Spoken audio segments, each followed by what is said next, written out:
মুসলমানদের প্রথম কিবলা আল আকসা, মক্কা মদিনার পরে ইসলামের তৃতীয় গুরুত্বপূর্ণ স্থান। এটি পৃথিবীতে নির্মিত দ্বিতীয় মসজিদ। মেরাজের রাতে রাসূল সাল্লাল্লাহু আলাইহিস সাল্লাম মক্কা থেকে প্রথমে মসজিদে আকসায় আগমন করেন। কোরআনের একাধিক স্থানে আল আকসাকে বরকতময় এবং পবিত্র ভূমি বলা হয়েছে।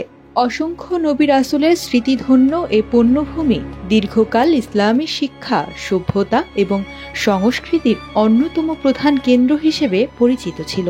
প্রায় 14 হেক্টর জায়গা জুড়ে বিস্তৃত আল আকসা কমপ্লেক্স একক কোনো স্থাপনা নয়। 4 দেয়াল বেষ্টিত এ কমপ্লেক্সে মসজিদ, মিনার, মেহরাব ইত্যাদি মিলিয়ে ছোট বড় প্রায় 200 ঐতিহাসিক স্থাপনা রয়েছে। নির্মাণ, প্রাকৃতিক দুর্যোগ এবং রাজনৈতিক কারণে কয়েক দফা ধ্বংস এবং পুনর্নির্মাণের মধ্য দিয়ে গড়ে উঠেছে বর্তমানের আল আকসা কমপ্লেক্স। তাই আল আকসার নির্মাণ ইতিহাস 2 পর্বে আলোচনা করা হয়। 1. ইসলাম পূর্ব যুগ, 2. ইসলাম পরবর্তী যুগ। আল আকসা পৃথিবীতে নির্মিত দ্বিতীয় মসজিদ। মক্কায় মসজিদুল হারাম নির্মাণের 40 বছর পরে এই মসজিদ নির্মাণ করা হয়। এই মসজিদের প্রথম নির্মাতা হলেন আদিপিতা হযরত আদম আলাইহিস সালাম।